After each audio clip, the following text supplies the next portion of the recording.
Hey, what is up guys, and welcome back to the channel. So it is Gran Turismo 7 update 1.23 day today, and well, I am continuing my coverage with the final event of the bunch, the World Touring Car 800 at Tokyo Expressway East clockwise. Now, it's a bit of a strange event that they'd basically run the exact same event we've already had in 600 form. It literally just feels the complete same, apart from it goes like day to night, and there's a bunch of GT3 cars, so a really kind of strange choice. Now, a general overview of this event before I sort of talk about it in detail. I used the McLaren MP44, which you can still get to under 800 performance points. You just have to use a bit more ballast. Now, in terms of running this event, it essentially goes to a sort of downpour around about lap 4. It did catch me out because I only had dry tyres for the McLaren, but I did manage to sort of keep going. This is on normal difficulty, so it's pretty straightforward, pretty simple. I did sort of pit once around about the midpoint, put some more dries on, and then around about lap 7, once the track had pretty much dried out, it was pretty plain sailing from there.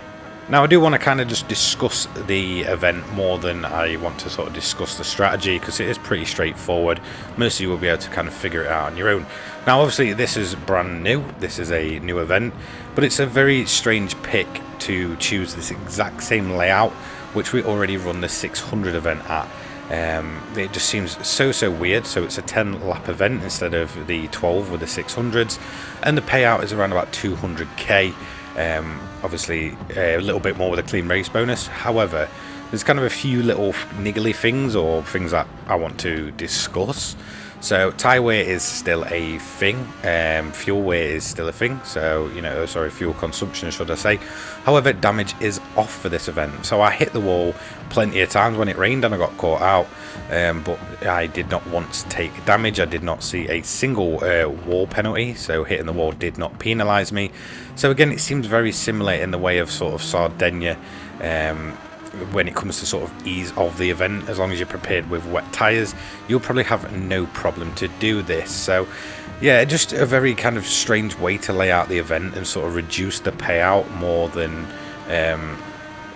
the likes of Sardinia and the 600 event. It just seems very strange. So I did kind of mention when I was doing the patch notes this morning that would this be a good event to grind? And honestly, no. It'll probably be, again, another checklist event where you go ahead and just sort of do it the once to have it done, and then you'll probably never go back again. Which to me is just a major disappointment for this event. It had the potential to be another grinding event. Yes, it is at Tokyo, and for some reason Polyphony seem to absolutely love this track. In my opinion, it's one of the more boring layouts. It doesn't really have much in the way of sort of awesome scenery or lighting effects or anything. It does look pretty at night, I'll give it that, but that's literally about all it has going for it. In general, the layout's fairly straightforward and boring. We've already ran it a million times using tomahawks and such, so it was a really strange kind of pick. I feel like they could have gone elsewhere with this, and obviously up the payout to be on track with the others, so we do have extra events to grind. But it's just as if they try, but then they do something to kind of just mess up these new events they put in. So it is a massive sort of flop in terms of, somewhere to run or somewhere extra to run. Because it is awesome seeing the Group 3s at Tokyo, I'll give it that. It's definitely one of the, I guess it's a really kind of strange sight once you've run the 600 so many times, to just come here and be able to run the likes of the McLaren MP44 and see all the Group 3 machines and stuff. So it is kind of strange in that way, and it is pretty awesome to see. But once that's worn off, you kind of just realise, look, it's another Tokyo again. They decided to put rain in a longer event, which is just so frustrating. I don't get the whole thing of constantly using Tokyo and rain in all these longer events. It just seems really weird. So again, I just feel like they've sort of missed the ball here. I feel like they've kind of tried to put a longer event in, but then they put less payout and more rain, and I don't know, it just feels like a missed opportunity to just give us an extra event to run in the long term, especially between updates. So like I said, when you get to around about what, lap 4, lap 3, you will start to see rain coming in. It will hang around for a while. It did catch me out, like I said. I only brought dry tyres to a wet race. I didn't really pay much attention, so I did jump in and get kind of caught out. I was half expecting rain to come at Tokyo. It just seems like the norm. Like I've kind of mentioned, they seem to have a thing for just throwing rain in these longer events. But again, I don't know, it's just frustrating. I was hoping for sort of a proper nice little sprint around Tokyo, but no, sadly not. So I pitted around about at the end of lap 4, towards the midpoint of the race. At this point, I'm just going to throw another set of dries on and turn my fuel mix to 6 and just cruise around. I am going to end up sort of losing a lot of time when the AI pitted for their inters.